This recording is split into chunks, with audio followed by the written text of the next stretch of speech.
A common complaint about Christianity is that it's exclusivistic, that it alone has the truth about God and salvation.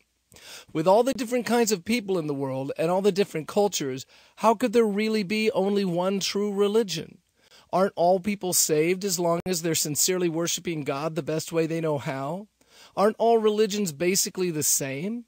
How can Jesus be the only way for salvation? The answer has two parts. One part deals with the objections themselves. The other part looks at the claims Jesus made about himself.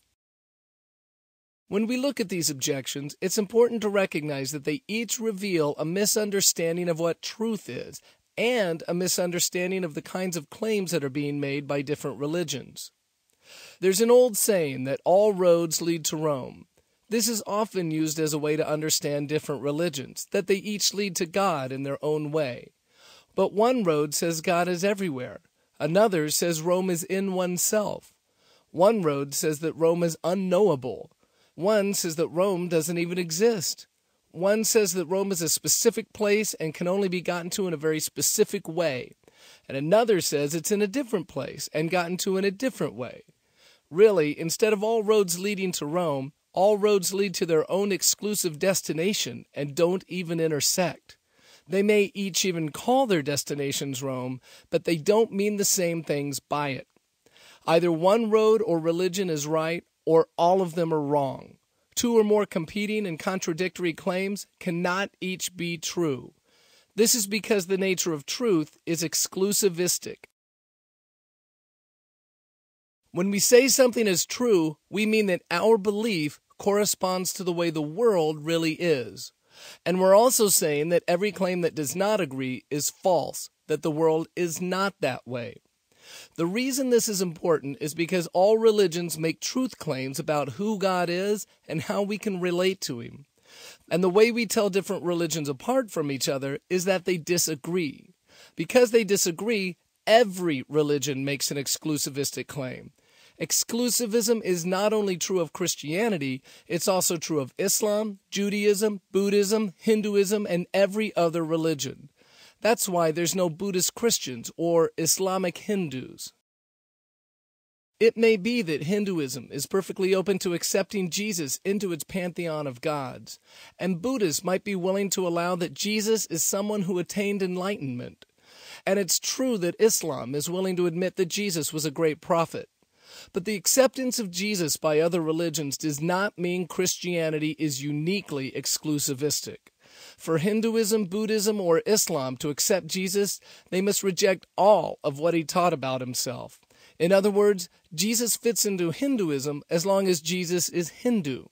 Jesus is fine with Buddhism as long as he's Buddhist, and Jesus is fine with Islam as long as he's Muslim. The same follows for every religion, including Universalism and Baha'ism. And Christianity would welcome the Buddha or Muhammad or any other religion's founder into the fold if they were to renounce their exclusive teachings and accept the work and person of Jesus for their salvation. Another objection to exclusivism points to the billions of religious people around the world who each worship God in the best way they know how. This objection also reveals a misunderstanding about religious claims. What makes faith valuable is its object, not its sincerity. If the object is false, then sincerity is irrelevant. Should believers be sincere in their belief? Absolutely. But sincerity about a belief does not make the belief true. People can be very sincere about something that isn't true.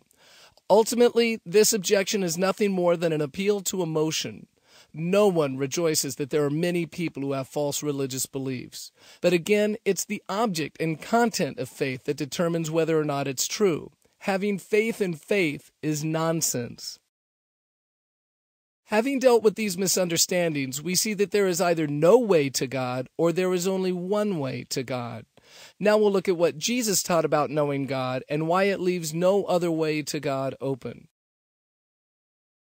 The teaching of Jesus is unique among world religions because of what he taught about himself. Other religions could still exist if their founders had been someone else or even unknown. For example, Buddhism could still be Buddhism whether or not the Buddha ever existed. This is because the founders of other religions did not claim to be God and weren't the object of worship. However, Jesus did claim to be God and was worshipped as God even before his death. This is at the very core of Christianity. If Jesus was not God, then the rest of his teachings carry no weight, since his authority to teach was based on his self-understanding as God. It is true that in Scripture we never see Jesus say the words, "I am God." But this doesn't mean that Jesus didn't claim to be God. In the first century, much like today, to say, "I am God" would be almost meaningless. Even Roman emperors were ascribed deity or claimed deity for themselves. What Jesus did do was claim to be a very specific God to a specific people in a very specific way. And the way in which he made his claims was unambiguous and unmistakable to those people.